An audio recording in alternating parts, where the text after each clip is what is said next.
नमस्कार। ज़िंदगी सुपरफास्ट में आप सभी का बहुत-बहुत स्वागत, वंदन, अभिनंदन। तो सुनते हैं मुंशी प्रेमचंद जी की कहानी सुहाग का शव।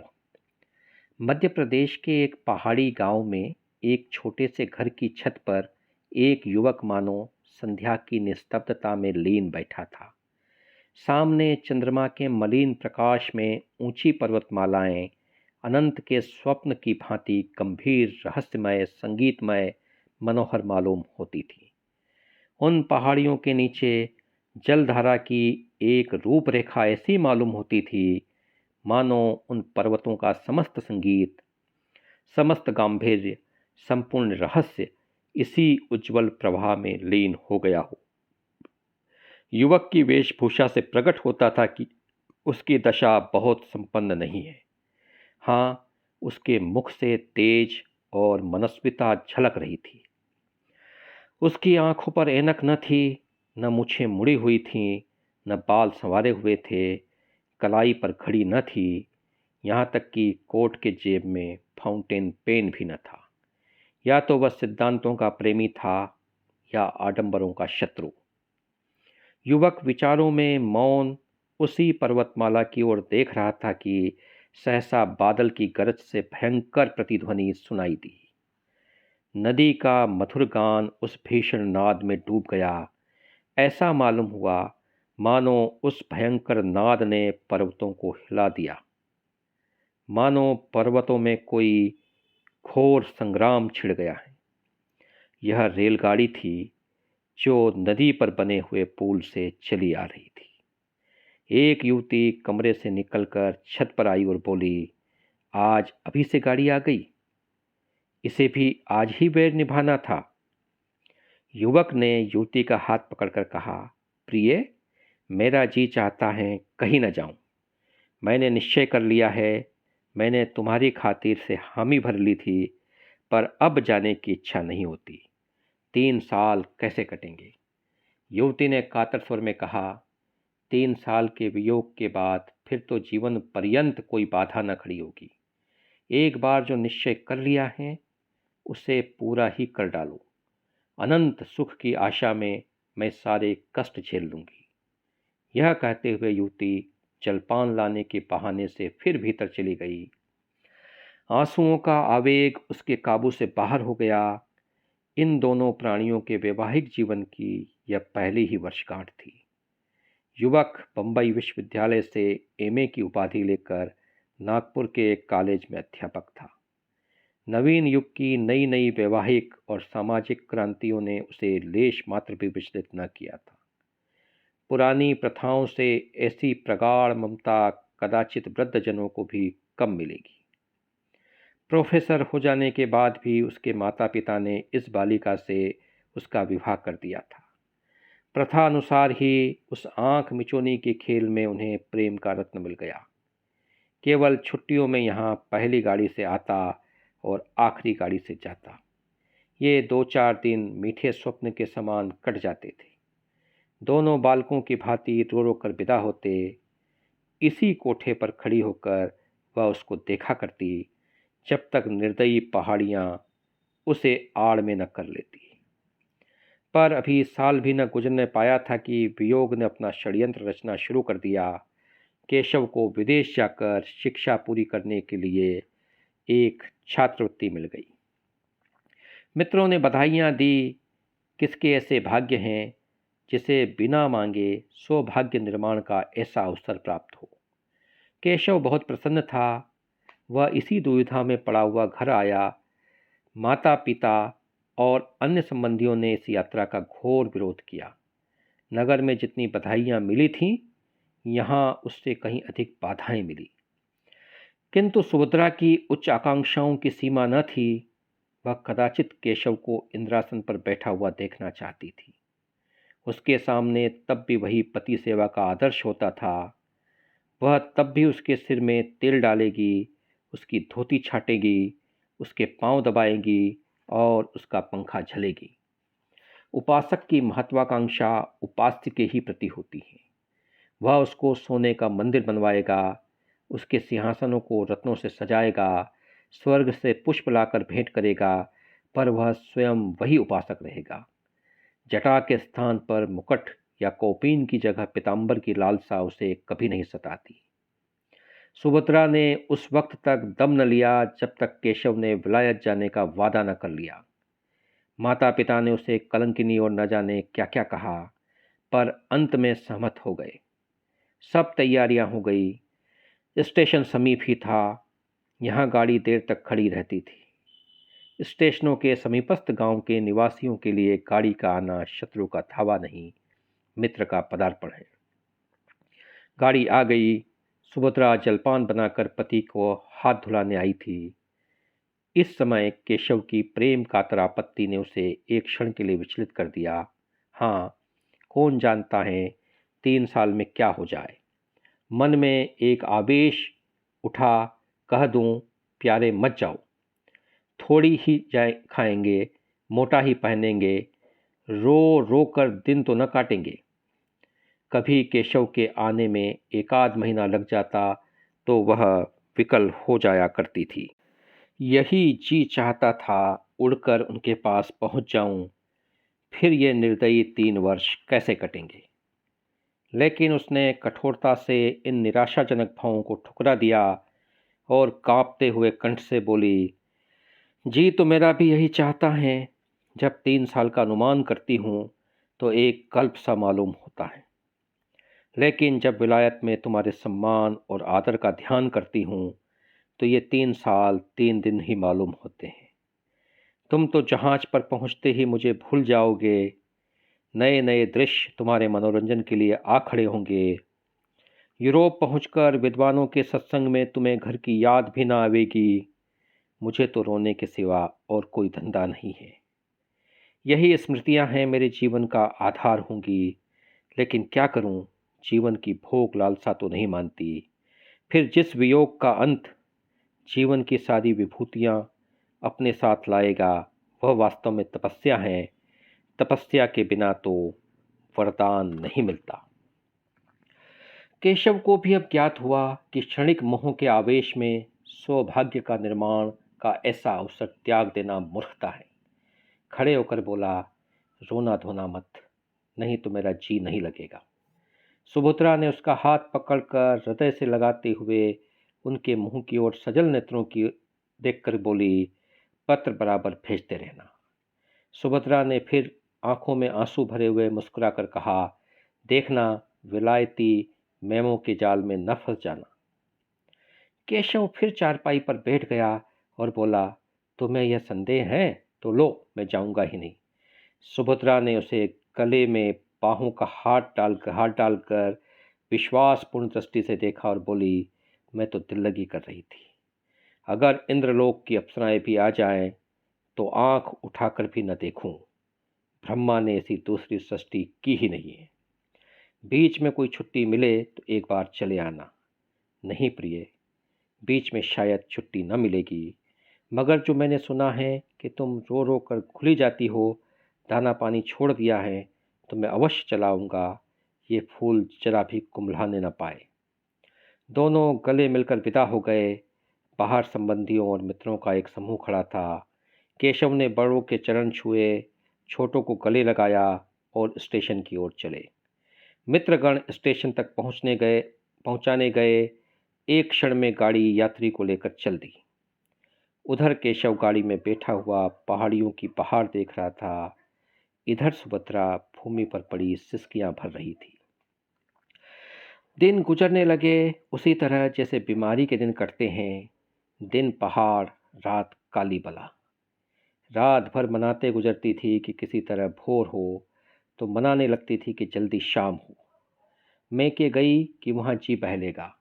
10-5 दिन परिवर्तन का कुछ असर हुआ, फिर उनसे भी बुरी दशा हुई। भागकर ससुराल चली आई। रोगी करवट बदलकर आराम का अनुभव करता है। पहले 5-6 महीनों तक तो केशव के पत्र 15वें दिन बराबर मिलते थे। उसमें वियोग के दुख कम, नए नए दृश्यों का वर्णन अधिक होता था, पर सुभद्रा संतुष्ट थी। पत्र लिखती तो विरह व्यथा के सिवा उसे कुछ सूझता ही न था। कभी कभी जब जी बेचैन हो जाता तो पछताती कि व्यर्थ जाने दिया। कहीं एक दिन मर जाऊं तो उनके दर्शन भी न हो। लेकिन छठे महीने से पत्रों में भी विलंब होने लगा। कई महीनों तक तो महीने में एक पत्र आता रहा, फिर वह भी बंद हो गया। सुभद्रा के 4-6 पत्र पहुंच जाते तो एक पत्र आ जाता, वह भी बेदिली से लिखा हुआ, काम की अधिकता और समय के अभाव के रोने से भरा हुआ। एक वाक्य भी ऐसा नहीं जिससे हृदय को शांति मिले, जो टपकते हुए दिल पर मरहम रखे। आदि से अंत तक प्रिय शब्द का नाम नहीं। सुभद्रा अधीर हो उठी। उसने यूरोप यात्रा का निश्चय कर लिया। वह सारे कष्ट सह लेगी, जिस पर जो कुछ पड़ेगी सह लेगी। केशव को आंखों से देखती रहेगी। वह इस बात को उनसे गुप्त रखेगी, उनकी कठिनाइयों को और न बढ़ाएगी, उनसे बोलेगी भी नहीं। केवल उन्हें कभी कभी आंख भर कर देख लेगी। यही उसकी शांति के लिए काफ़ी होगा। उसे क्या मालूम था कि उसका केशव उसका नहीं रहा। वह अब एक दूसरी ही कामिनी का प्रेम का भिखारी है। सुभद्रा कई दिनों तक इस प्रस्ताव को मन में रखे हुए सोती रही। उसे किसी प्रकार की शंका न होती थी। समाचार पत्रों के पढ़ते रहने से उसे समुद्री यात्रा का हाल मालूम होता रहता था। एक दिन उसने अपने सास ससुर के सामने अपना निश्चय प्रकट किया। उन लोगों ने बहुत समझाया, रोकने की बहुत चेष्टा की, लेकिन सुभद्रा ने हठ को न छोड़ा। आखिर जब लोगों ने देखा कि यह किसी तरह मानती नहीं, तो सब राजी हो गए। मायके वाले समझाकर हार गए। कुछ रुपए उसने स्वयं जमा कर रखे थे, कुछ ससुराल से मिले। माँ बाप ने भी मदद की। रास्ते के खर्च की चिंता न रही। इंग्लैंड पहुंचकर वह क्या करेगी, इसका अभी उसने कुछ निश्चय न किया। इतना जानती थी कि परिश्रम करने वालों को रोटियों की कहीं कमी नहीं रहती। विदा होते समय सास और ससुर दोनों स्टेशन तक आए। जब गाड़ी ने सीटी दी तो सुभद्रा ने हाथ जोड़कर कहा, मेरे जाने का समाचार वहाँ न लिखिएगा, नहीं तो उन्हें चिंता होगी और पढ़ने में उनका जी न लगेगा। ससुर ने आश्वासन दिया। गाड़ी चल दी। लंदन के उस हिस्से में जहाँ इस समृद्धि के समय भी दरिद्रता का राज्य था, ऊपर के एक छोटे से कमरे में सुभद्रा एक कुर्सी पर बैठी हैं। उसे यहाँ आए 1 महीना हो गया। यात्रा के पहले उसके मन में जितनी शंकाएं थी, सब शांत होती जा रही थी। बम्बई बंदरगाह में जहाज पर जगह पाने का प्रश्न बड़ी आसानी से हल हो गया। वह अकेली औरत न थी जो यूरोप जा रही थी। 5-6 स्त्रियां और भी उसी जहाज में जा रही थी। सुभद्रा को न जगह मिलने पर कोई कठिनाई हुई, न मार्ग में। यहाँ पहुंचकर और स्त्रियों से संग छूट गया। कोई किसी विद्यालय में चली गई, 2-3 अपने पतियों के पास चली गई जो यहाँ पहले आ गए थे। सुभद्रा ने इस मोहल्ले में कमरा ले लिया। जीविका का प्रश्न भी उसके लिए बहुत कठिन न रहा। जिन महिलाओं के साथ वो आई थी, उनमें कई उच्च अधिकारियों की पत्नियां थीं। कई अच्छे अच्छे अंग्रेज घरानों से उनका परिचय था। सुभद्रा को 2 महिलाओं को भारतीय संगीत और हिंदी भाषा सिखाने का काम मिल गया। शेष समय में वह कई भारतीय महिलाओं के कपड़े सीने का काम कर लेती हैं। केशव का निवास स्थान यहाँ से निकट है, इसलिए सुभद्रा ने इस मोहल्ले को पसंद किया। कल केशव उसे दिखाई दिया था। ओहो, उन्हें बस से उतरते देखकर उसका चित्त कितना आतुर हो उठा था। बस यही मन में आता था कि दौड़कर उनके गले से लिपट जाए और पूछे, क्यों जी, तुम यहाँ आते ही बदल गए? याद है तुमने चलते समय क्या क्या वादे किए थे? उसने बड़ी मुश्किल से अपने को रोका था। तब से इस वक्त तक मानो नशा सा छाया हुआ है। वह उनके इतनी समीप हैं, चाहे रोज उन्हें देख सकती हैं, उनकी बातें सुन सकती है, हाँ, स्पर्श तक कर सकती हैं। अब यह उससे भागकर कहाँ जाएंगी?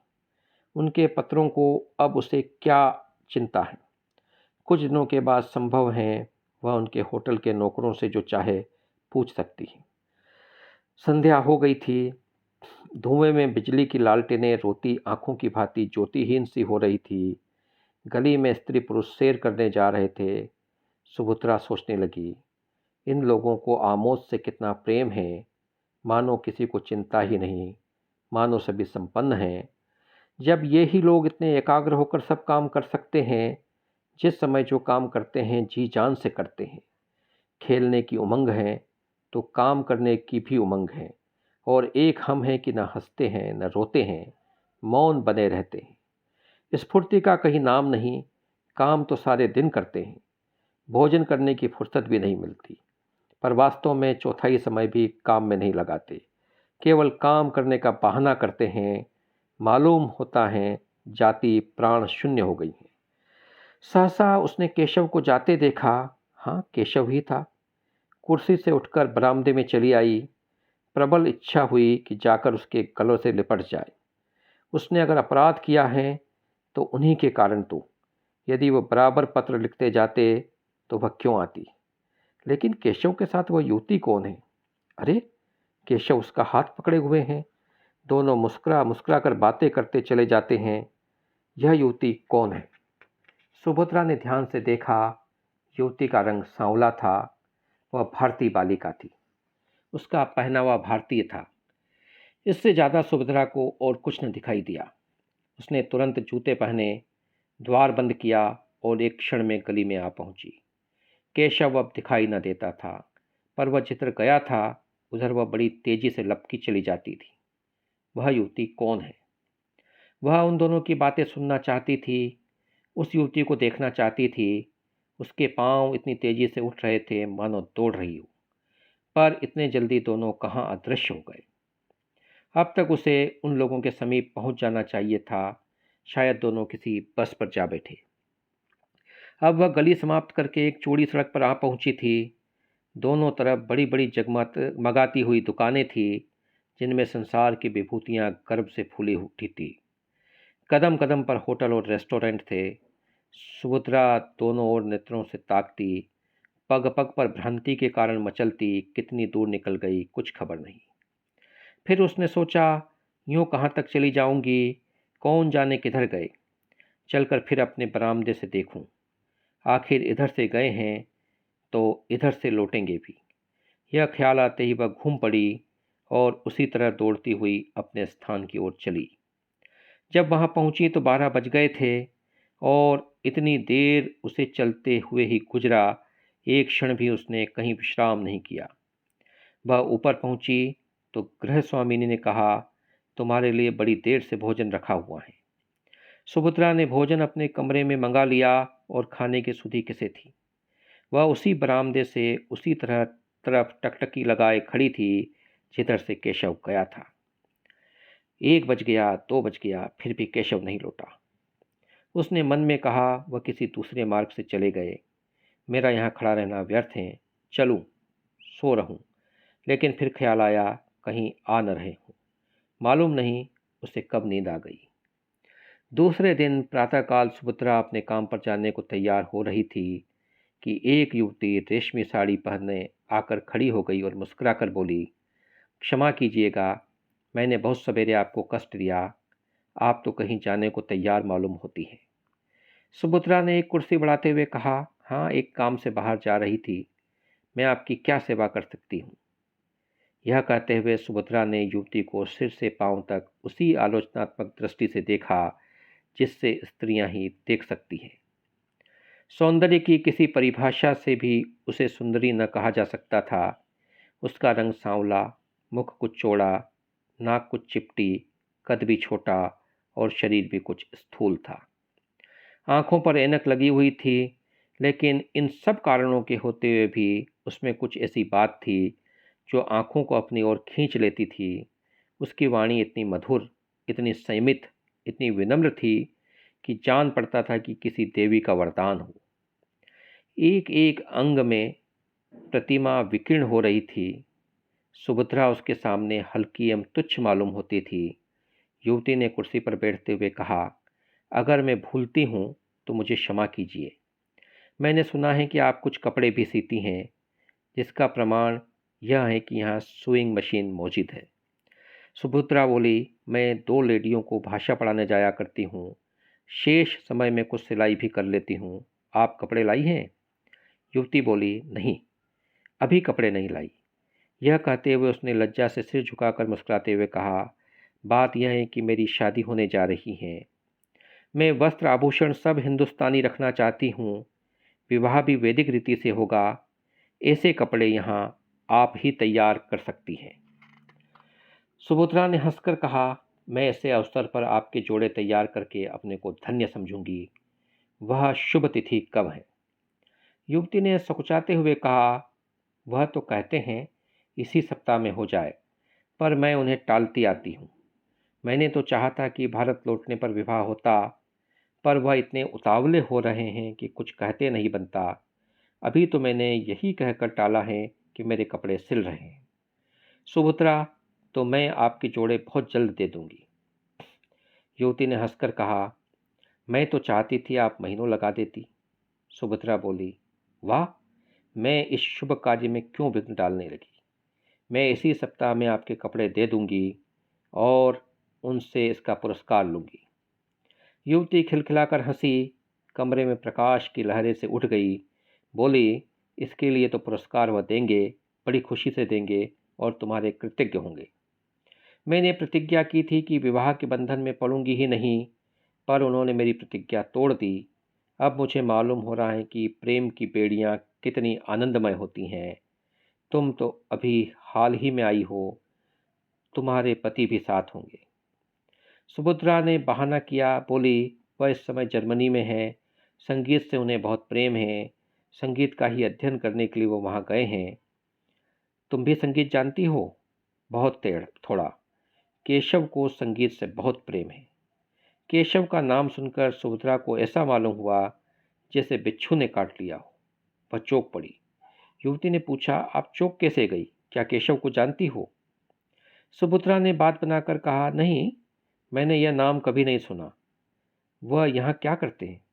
सुभद्रा को ख्याल आया, क्या केशव किसी दूसरे आदमी का नाम नहीं हो सकता? इसलिए उसने प्रश्न किया। उसी जवाब पर उसकी जिंदगी का फैसला था। युवती ने कहा, यहाँ विद्यालय में पढ़ते हैं। भारत सरकार ने उन्हें भेजा है।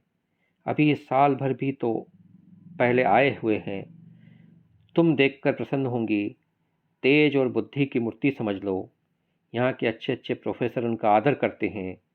ऐसा सुंदर भाषण तो मैंने कभी किसी के मुंह से सुना ही नहीं। जीवन आदर्श हैं। मुझसे उन्हें क्यों प्रेम हो गया, मुझे इसका आश्चर्य है।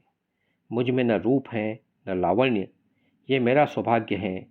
मैं तो शाम को कपड़े लेकर आऊँगी। सुभद्रा ने मन में उठते हुए वेग को संभाल कर कहा, अच्छी बात है। जब युवती चली गई तो सुभद्रा फूट फूट कर रोने लगी। ऐसा जान पड़ता था मानो देह से रक्त ही नहीं रहा, मानो प्राण निकल गए हैं। वह कितनी निस्सहाय, कितनी दुर्बल है, इसका आज अनुभव हुआ। ऐसा मालूम हुआ मानो संसार में उसका कोई नहीं है। अब उसका जीवन व्यर्थ है। उसके लिए अब जीवन में रोने के सिवा और क्या है। उनकी सारी ज्ञानेंद्रियां शिथिल सी हो गई थी, मानो वह किसी ऊंचे वृक्ष से गिर पड़ी हो। हाय, यह उसके प्रेम और भक्ति का पुरस्कार है। उसने कितना आग्रह करके केशव को यहाँ भेजा था, इसलिए कि यहाँ आते ही उसका सर्वनाश कर दे। पुरानी बातें याद आने लगी। केशव की वह प्रेमातुर आंखें सामने आ गई। वह सरल सहज मूर्ति आंखों के सामने नाचने लगी। उसका जरा सिर धमकाता था तो केशव कितना व्याकुल हो जाता था। एक बार जब उसे फसली बुखार आ गया तो केशव घबराकर 15 दिन की छुट्टी लेकर घर आ गया और उसके सिराने बैठा रात भर पंखा चलता था। वही केशव अब इतने जल्द उससे ऊब गया। उसके लिए सुभद्रा ने कौन सी बात उठा रखी। वह तो उसी को अपना प्राणाधार, अपना जीवन धन, अपना सर्वस्व समझती थी। नहीं नहीं, केशव का दोष नहीं, सारा दोष इसी का है। इसी ने अपनी मधुर बातों से उन्हें वशीभूत कर लिया है। इसकी विद्या, बुद्धि और वाक्पटुता ने भी उनके हृदय पर विजय प्राप्त की है।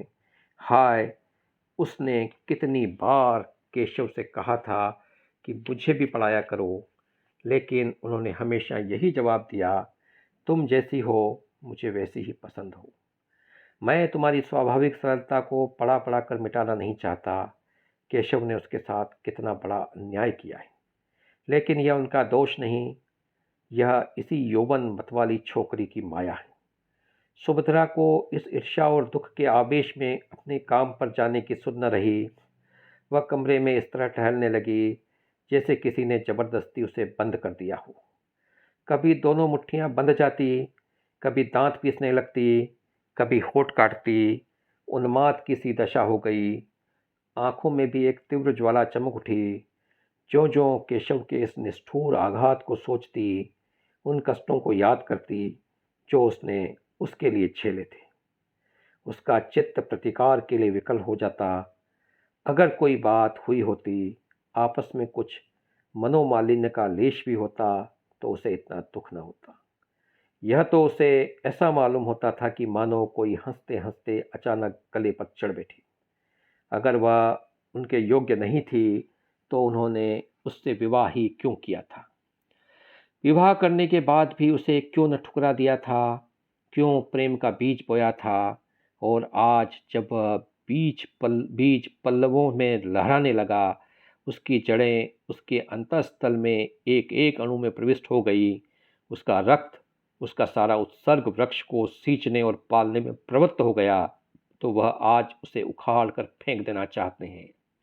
क्या हृदय के टुकड़े टुकड़े हुए बिना वृक्ष उखड़ जाएगा? सहसा उसे एक बात याद आ गई। हिंसात्मक संतोष से उसका उत्तेजित मुखमंडल और भी कठोर हो गया। केशव ने अपने पहले विवाह की बात इस युवती से गुप्त रखी होगी। सुभद्रा इसका भंडा फोड़ करके केशव के सारे मंसूबों को धूल में मिला देगी। उसे अपने ऊपर क्रोध आया कि युवती का पता क्यों न पूछ लिया।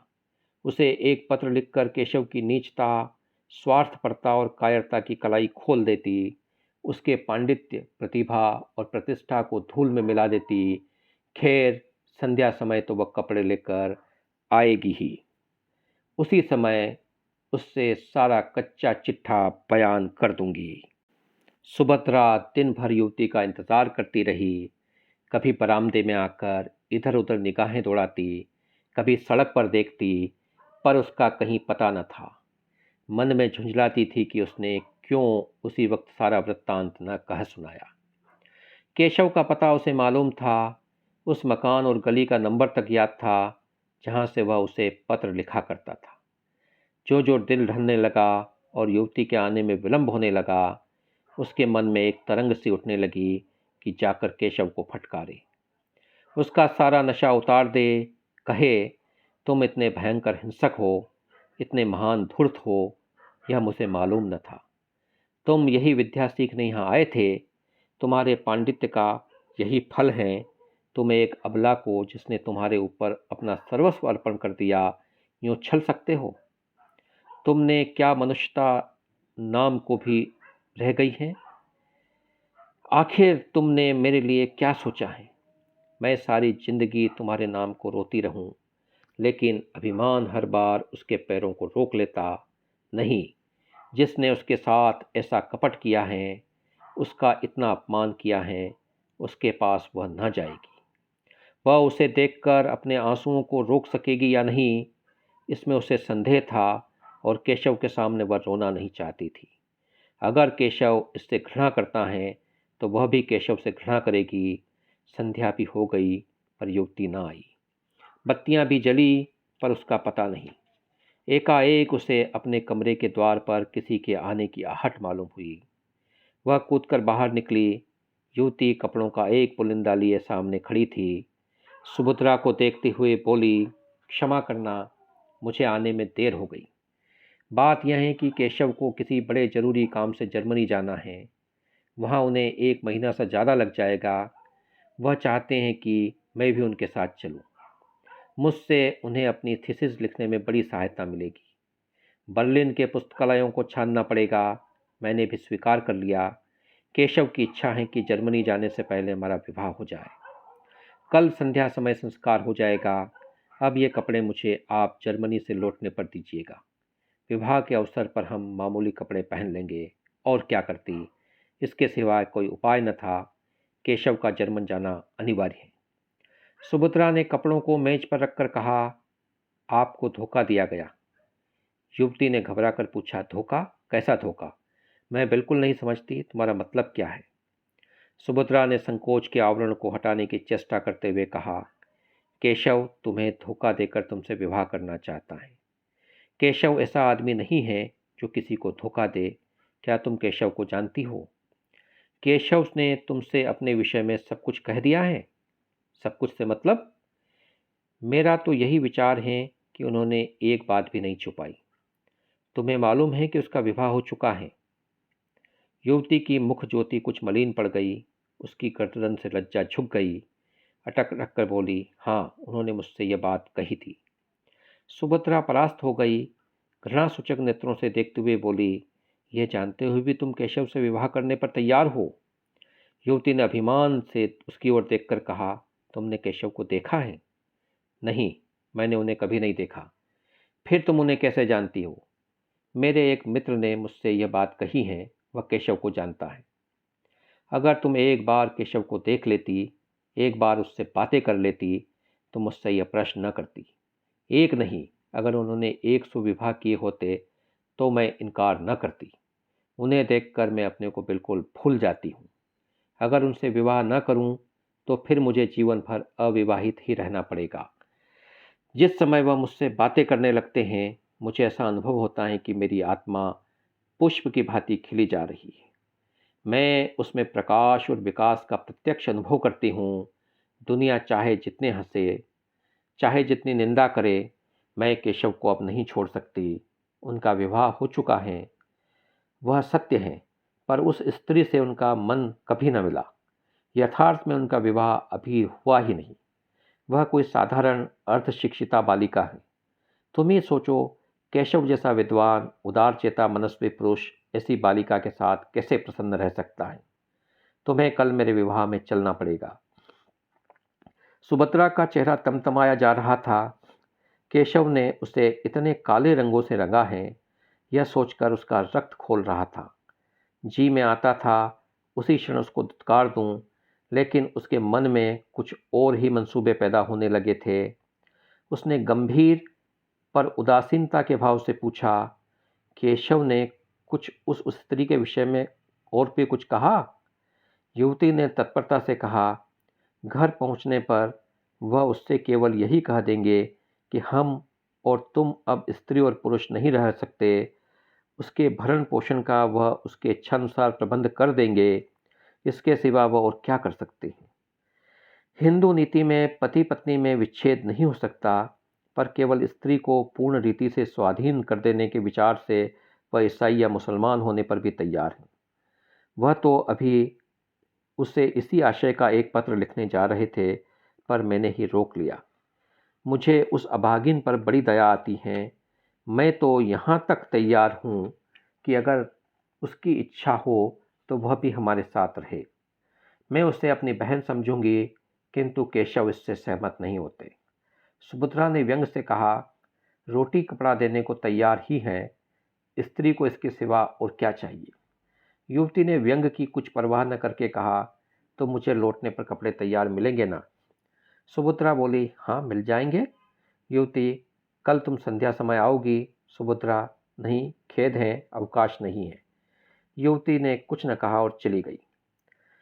सुभद्रा कितना ही चाहती थी कि समस्या पर शांतचित्त होकर विचार करे, पर हृदय में मानो ज्वाला सी दहक उठ रही थी। केशव के लिए वह अपने प्राणों का कोई मूल्य नहीं समझती थी। वही केशव उसे पैरों से ठुकरा रहा था। यह आघात इतना आकस्मिक, इतना कठोर था कि उसकी चेतना की सारी कोमलता मूर्छित हो गई। उसका एक एक अणु प्रतिकार के लिए तड़पने लगा। अगर यही समस्या उसके विपरीत होती तो क्या सुभद्रा की गर्दन पर छुरी न फिर गई होती? केशव उसके खून का प्यासा न हो जाता? क्या पुरुष हो जाने से ही सभी बातें क्षम्य और स्त्री हो जाने से सभी बातें अक्षम्य हो जाती हैं? नहीं, इस निर्णय को सुभद्रा की विद्रोही आत्मा इस समय स्वीकार नहीं कर सकती। उसे नारियों के ऊंचे आदर्शों की परवाह नहीं है। उन स्त्रियों में आत्माभिमान न होगा। वे पुरुषों के पैरों की जूतियां बनकर रहने में ही अपना सौभाग्य समझती होंगी। सुभद्रा इतनी आत्माभिमान शून्य नहीं है। वह अपने जीते जी यह नहीं देख सकती थी कि उसका पति उसके जीवन का सर्वनाश करके चैन की बंशी बजाए। दुनिया उसे हत्यारिनी, पिशाचिनी कहे, उसकी परवाह नहीं। रह रहकर उसके मन में भयंकर प्रेरणा होती थी कि इसी समय उसके पास चली जाए और इसके पहले कि वह युवती के प्रेम का आनंद उठाए, उसके जीवन का अंत कर दे। वह केशव की निष्ठुरता को याद करके अपने मन को उत्तेजित करती थी, अपने को धिक्कार धिक्कार कर नारी सुलभ शंकाओं को दूर करती थी। क्या वह इतनी दुर्बल है? क्या उसमें इतना साहस भी नहीं है? इस वक्त यदि कोई दुष्ट उसके कमरे में घुस आए और उसके सतीत्व का अपहरण करना चाहे, तो क्या वह उसका प्रतिकार न करेगी? आखिर आत्मरक्षा रक्षा के लिए ही तो उसने यह पिस्तौल ले रखी है। केशव ने उसके सत्य का अपहरण ही तो किया है। उसका प्रेम दर्शन केवल प्रवंचना थी। वह केवल अपनी वासनाओं की तृप्ति के लिए सुभद्रा के साथ प्रेम स्वांग भरता था। फिर उसका वध करना क्या सुभद्रा का कर्तव्य नहीं? इस अंतिम कल्पना से सुभद्रा को बहुत उत्तेजना मिल गई, जो उसके भयंकर संकल्प को पूरा करने के लिए आवश्यक थी। यही वह अवस्था है जब स्त्री पुरुष के खून की प्यासी हो जाती है। उसने खूंटी पर लटकती हुई पिस्तौल उतार ली और ध्यान से देखने लगी, मानो उसे कभी देखा न हो। कल संध्या समय जब आर्य मंदिर में केशव और उसकी प्रेमिका एक दूसरे के सम्मुख बैठे हुए होंगे, उसी समय वह इस गोली से केशव की प्रेम लीलाओं का अंत कर देगी। दूसरी गोली अपनी छाती में मार लेंगी। क्या वह रो रो कर अपना अधम जीवन काटेगी? संध्या का समय था। आर्य मंदिर के आंगन में वर और वधू इष्ट मित्रों के साथ बैठे हुए थे। विवाह का संस्कार हो रहा था। उसी समय सुभद्रा पहुंची और बरामदे में आकर एक खंबे की आड़ में इस भांति खड़ी हो गई कि केशव का मुंह उसके सामने था। उसकी आंखों में वह दृश्य खिंच गया जब आज से 3 साल पहले उसने इसी भांति केशव को मंडप में बैठे हुए आड़ से देखा था। तब उसके हृदय कितना उच्छ्वासित हो रहा था, अंतःस्थल में गुदगुदी सी हो रही थी। कितना अपार अनुराग था, कितनी असीम अभिलाषाएं थी, मानो जीवन प्रभात का उदय हो रहा हो। जीवन मधुर संगीत की भांति सुखद था, भविष्य ऊषा स्वप्न की भांति सुंदर। क्या यह वही केशव है? सुभद्रा को ऐसा भ्रम हुआ मानो यह केशव नहीं है। हाँ, यह वह केशव नहीं था। यह उसी रूप और उसी नाम का कोई दूसरा मनुष्य था। अब उसकी मुस्कुराहट में, उसके नेत्रों में, उसके शब्दों में, उसके हृदय को आकर्षित करने वाली कोई वस्तु न थी। उसे देखकर वह उसी भांति निस्पंद निश्चल खड़ी थी, मानो कोई अपरिचित व्यक्ति हो। अब तक केशव का सा रूपवान, तेजस्वी, सौम्य, शीलवान पुरुष संसार में न था, पर अब सुभद्रा को ऐसा जान पड़ा कि वहाँ बैठे हुए युवकों में और उसमें कोई अंतर नहीं है। वह ईर्ष्याग्नि जिसमें वह जली जा रही थी, वह हिंसा कल्पना जो उसे वहाँ तक लाई थी, मानो एकदम शांत हो गई। विरक्ति हिंसा से भी अधिक हिंसात्मक होती है। सुभद्रा की हिंसा कल्पना में एक प्रकार का ममत्व था। उसका केशव, उसका प्राण वल्लभ, उसका जीवन सर्वस्व और किसी का नहीं हो सकता। पर अब वह ममत्व नहीं है। वह उसका नहीं है, उससे अब परवाह नहीं, उस पर उसका कोई अधिकार नहीं। उस पर किसी का अधिकार होता है। विवाह संस्कार समाप्त हो गया। मित्रों ने बधाइयाँ दी, सहेलियों ने मंगल गान किया। फिर लोग मेजों पर जा बैठे, दावत होने लगी। रात के 12 बज गए, पर सुभद्रा वहीं पाषाण मूर्ति की भांति खड़ी रही, मानो कोई विचित्र स्वप्न देख रही हो। हाँ, जैसे कोई बस्ती उजड़ गई हो, जैसे कोई संगीत बंद हो गया हो, जैसे कोई दीपक बुझ गया हो। जब लोग मंदिर से निकले तो वह भी निकल आई, पर उसे कोई मार्ग न सूझता था। परिचित सड़कें उसे भूली हुई सी जान पड़ने लगी। सारा संसार ही बदल गया। वह सारी रात सड़कों पर भटकती फिरी, घर का कहीं पता नहीं। सारी दुकानें बंद हो गई, सड़कों पर सन्नाटा छा गया। फिर भी वह अपना घर ढूंढती हुई चली जा रही थी। हाय, क्या इसी भांति उसे जीवन पथ से भी भटकना पड़ेगा। सहसा एक पुलिसमैन ने पुकारा, मैडम तुम कहाँ जा रही हो? सुभद्रा ने ठिठक कर कहा, कहीं नहीं। तुम्हारा घर कहाँ है? मेरा घर? हाँ, तुम्हारा घर कहाँ है? मैं तुम्हें बड़ी देर से इधर उधर भटकते देख रहा हूँ। किस स्ट्रीट में रहती हो? सुभद्रा को उस स्ट्रीट का नाम तक याद न था। तुम्हें अपने स्ट्रीट का नाम तक याद नहीं? भूल गई या याद नहीं आता? सहसा उसकी दृष्टि सामने के एक साइन बोर्ड की तरफ उठी। ओह, यही तो उसकी स्ट्रीट है। उसने सिर उठाकर इधर उधर देखा। सामने ही उसका डेरा था और इसी गली में अपने ही घर के सामने न जाने कितनी देर से वह चक्कर लगा रही थी।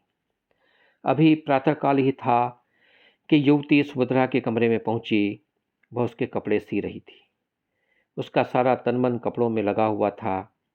कोई युवती इतनी एकाग्रचित्त होकर अपना श्रृंगार भी न करती होगी। न जाने उससे कौन सा पुरस्कार लेना चाहती थी। उसे युवती के आने की खबर न हुई। युवती ने पूछा, तुम कल मंदिर में नहीं आई? सुभद्रा ने सिर उठाकर देखा तो ऐसे जान पड़ा मानो किसी कवि की कोमल कल्पना मूर्तिमयी हो गई है। उसकी उपछवि अनिंद्य थी। प्रेम की विभूति रोम रोम से प्रदर्शित हो रही थी।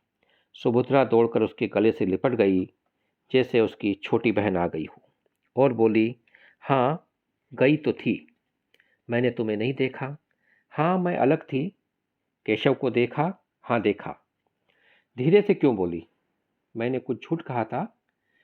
सुभद्रा ने सहृदयता से मुस्कुराकर कहा, मैंने तुम्हारी आंखों से नहीं अपनी आंखों से देखा। मुझे तो वह तुम्हारे योग्य नहीं जचे। तुम्हें ठग लिया। युवती खिलखिलाकर हंसी और बोली, वाह, मैं समझती हूँ मैंने उन्हें ठगा है। एक बार वस्त्र आभूषणों से सजकर अपनी छवि आईने में देखा तो मालूम हो जाएगा। तब क्या मैं कुछ और हो जाऊंगी? अपने कमरे से फर्श, तस्वीरें, हांडियाँ, गमले आदि निकाल कर देख लो, कमरे की शोभा वही रहती है।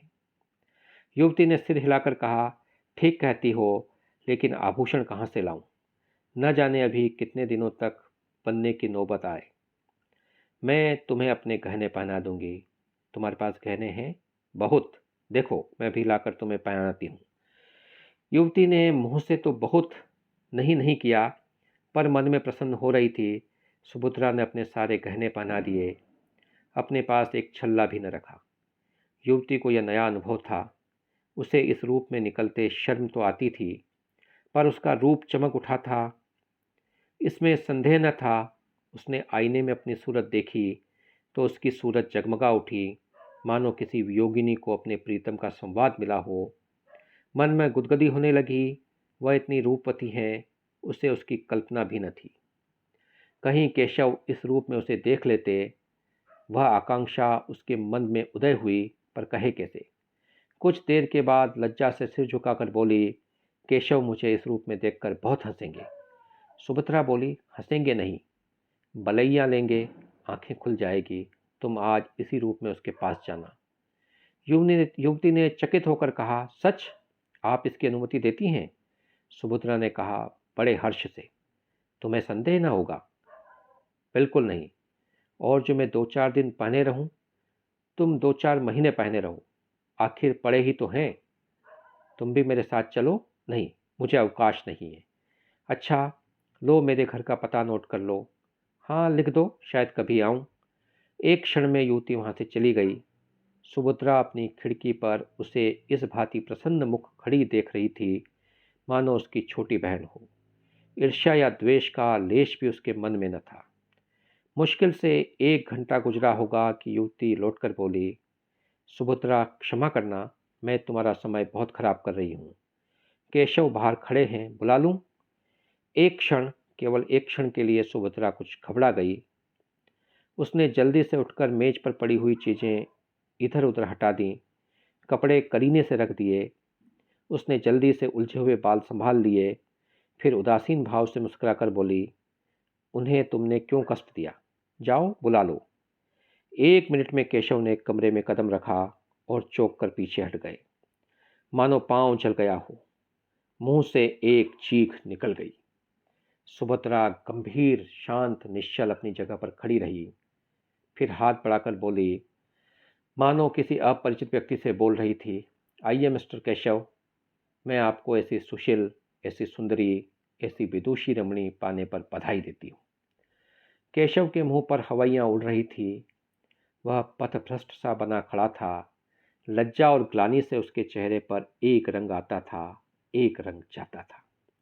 यह बात एक दिन होने वाली थी अवश्य, पर इस तरह अचानक उसकी सुभद्रा से भेंट होगी, इसका उसे स्वप्न में भी गुमान न था। सुभद्रा से यह बात कैसे कहेगा? इसको उसने खूब सोच लिया था। उसके आक्षेपों का उत्तर सोच लिया था। पत्र के शब्द तक मन में अंकित कर लिए थे। ये सारी तैयारियां धरी की धरी रह गई और सुभद्रा से साक्षात्कार हो गया। सुभद्रा उसे देखकर जरा सी भी नहीं चौंकी। उसके मुख पर आश्चर्य, घबराहट या दुख का एक चिन्ह भी न दिखाई दिया। उसने उसी भांति उससे बात की मानो वह कोई अजनबी हो। यहाँ कब आई, कैसे आई, क्यों आई, कैसे गुजर करती हैं, यह और इस तरह के असंख्य प्रश्न पूछने के लिए केशव का चित्त चंचल हो उठा। उसने सोचा था सुभद्रा उसे धिक्कारेगी, विष खाने की धमकी देगी, निष्ठुर, निर्दय और न जाने क्या क्या कहेगी। इन सब आपदाओं के लिए वह तैयार था, पर इस आकस्मिक मिलन, इस गर्वयुक्त उपेक्षा के लिए वह तैयार न था। वह प्रेम व्रतधारिणी सुभद्रा इतनी कठोर, इतनी हृदय शून्य हो गई है। अवश्य ही इसे सारी बातें पहले ही मालूम हो चुकी हैं। सबसे तीव्र आघात यह था कि इसने अपने सारे आभूषण इतनी उदारता से दे डाले और कौन जाने वापस भी न लेना चाहती हो। वह परास्त और अप्रतिम होकर एक कुर्सी पर बैठ गया। उत्तर में एक शब्द भी उसके मुख से न निकला। युवती ने कृतज्ञता के भाव प्रकट करके कहा, इनके पति इस समय जर्मनी में है। केशव ने आंख फाड़कर देखा, पर कुछ बोल न सका। युवती ने फिर कहा, बेचारी संगीत के पाठ पढ़ाकर और कुछ कपड़े सीकर अपना निर्वाह करती हैं।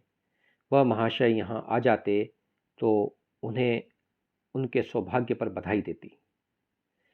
केशव इस पर भी कुछ न बोल सका, पर सुभद्रा ने मुस्कुराकर कहा, वह मुझसे रूठे हुए हैं, बधाई पाकर और भी झल्लाते। युवती ने आश्चर्य से कहा, तुम उन्हीं के प्रेम में यहाँ आई, अपना घर बार छोड़ा, यहाँ मेहनत मजदूरी करके निर्वाह कर रही हो, फिर भी वह तुमसे रूठे हुए हैं, आश्चर्य। सुभद्रा ने उसी भांति प्रसन्न मुख से कहा, पुरुष प्रकृति ही आश्चर्य का विषय है, चाहे मिस्टर केशव इसे स्वीकार न करें।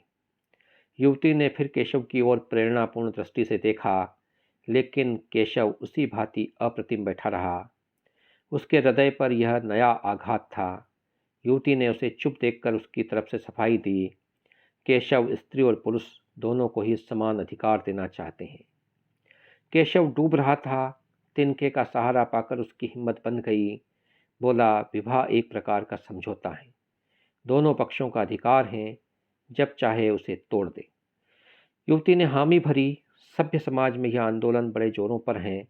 सुभद्रा ने शंका की, किसी समझौते को तोड़ने के लिए कारण भी तो होना चाहिए।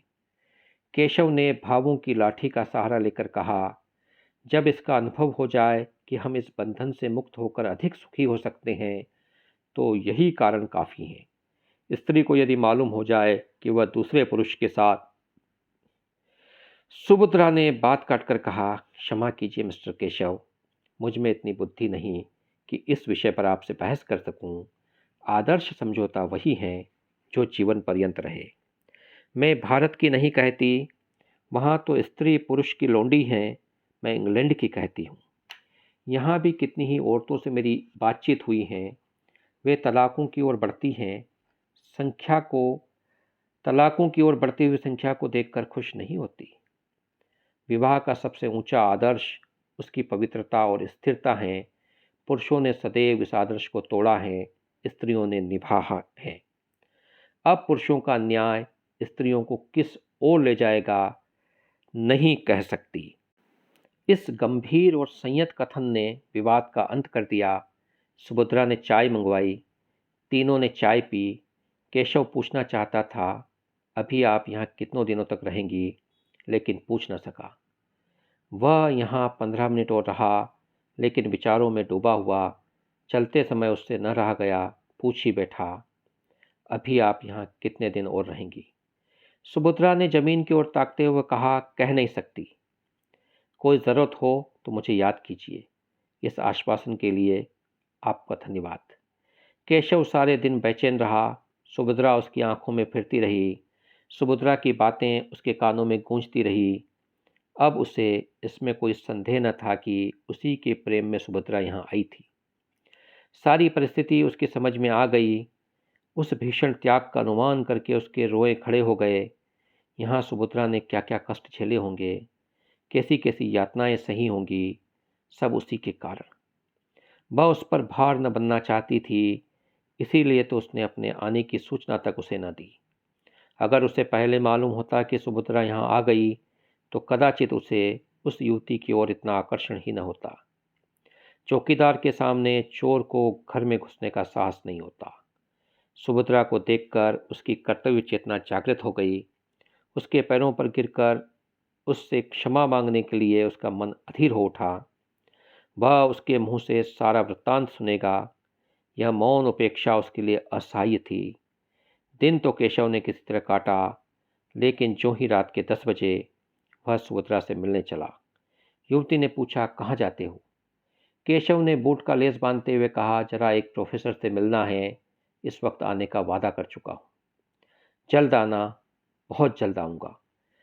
केशव घर से निकला तो उसके मन में कितने ही विचार तरंगे उठने लगे। कहीं सुभद्रा मिलने से इनकार कर दे तो? नहीं, ऐसा नहीं हो सकता। वह इतनी अनुदार नहीं है। हाँ, यह हो सकता है कि वह अपने विषय में कुछ न कहे।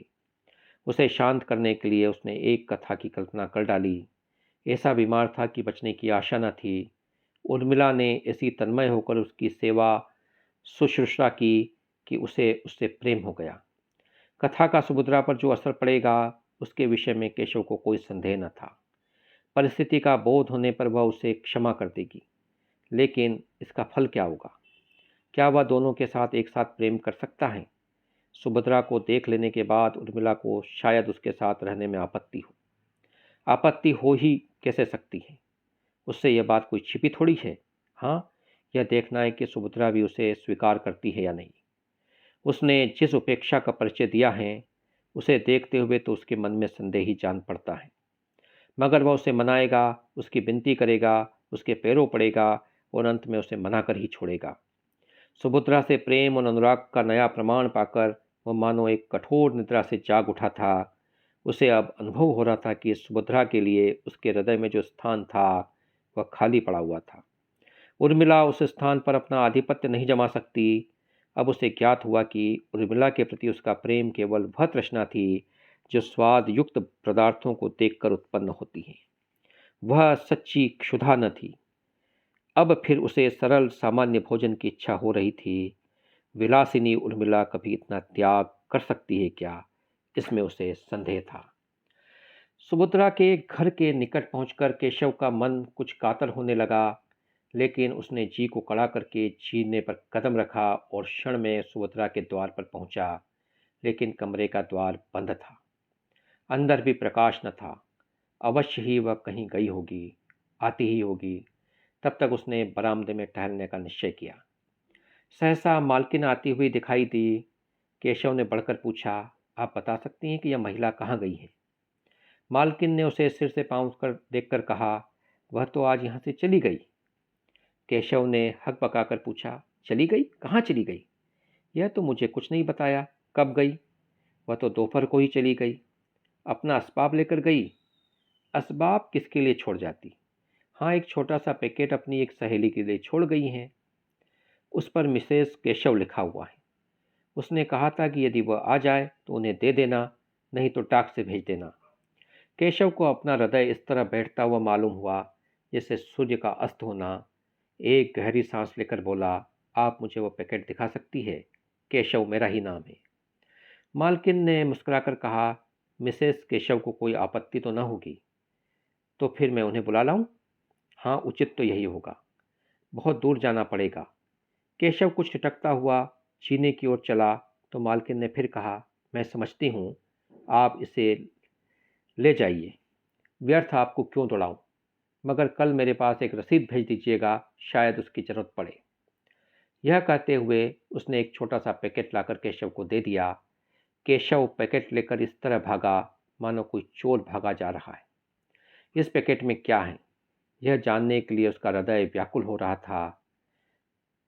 इसे इतना विलंब अस्थायी था कि अपने स्थान पर जाकर उसे खोले। समीप ही एक पार्क था, वहां जाकर उसने बिजली के प्रकाश में उस पैकेट को खोला। उस समय उसके हाथ कांप रहे थे और हृदय इतने वेग से धड़क रहा था मानो किसी बंधु की बीमारी का समाचार मिला हो। पैकेट का खुलना था कि केशव की आंखों से आंसुओं की झड़ी लग गई। उसमें एक पीले रंग की साड़ी थी, एक छोटी सी सिंदूर की डिबिया और एक केशव का फोटो चित्र के साथ एक लिफाफा भी था। केशव ने उसे खोलकर पढ़ा। उसमें लिखा था, बहन मैं ये जाती हूँ, यह मेरे सुहाग का शव है, इसे टेम्स नदी में विसर्जित कर देना। तुम्ही लोगों के हाथों यह संस्कार भी हो जाए तो अच्छा है। तुम्हारी बहन सुभद्रा। केशव मर्म आहत सा पत्र हाथ में लिए वहीं घास पर लेट गया और फूट फूट कर रोने लगा। तो हमने अभी मुंशी प्रेमचंद जी की जो कहानी है इसको पढ़ा और इस कहानी के अंदर जो कुछ कहा गया वह जीवन का सत्य है कि किस प्रकार मनुष्य के जो भाव हैं और संबंध हैं वह आवश्यकताओं के साथ समय के साथ बदलते हैं और किस प्रकार वे समझौता करते हैं और किस प्रकार व्यक्ति बहाने बनाता है और जो सहज प्रेम जीवन में मिलता है उसे जब वह लुटा देता है और जब वह लुट जाता है, उसके हाथ से निकल जाता है, तब उसे यह एहसास होता है कि उसने कितनी बड़ी भूल की है, कितनी बड़ी गलती की है और पछतावे के अलावा उसके पास और कोई दूसरा चारा नहीं बचता। तो आज समाज में लगातार इस प्रकार के हमें प्रकरण देखने को मिलते हैं, घटनाएं देखने को मिलती हैं, ब्रेकअप, लिव इन, न जाने किन किन नामों से, और फिर जो कुछ उसका परिणाम प्राप्त होता है और जब व्यक्ति महसूस करता है कि उसने एक भूल कर दी तो सारी ज़िंदगी वो ग्लानि में जीता है।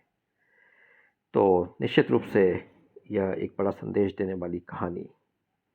मैं आशा करता हूँ कि आपको ये कहानी पसंद आई होगी। इस कहानी को सुनने के दौरान लगभग 58 मिनट तक आप, या ये कहूँ कि 1 घंटे तक आप बने रहे, इसके लिए आपका बहुत बहुत धन्यवाद। प्रणाम।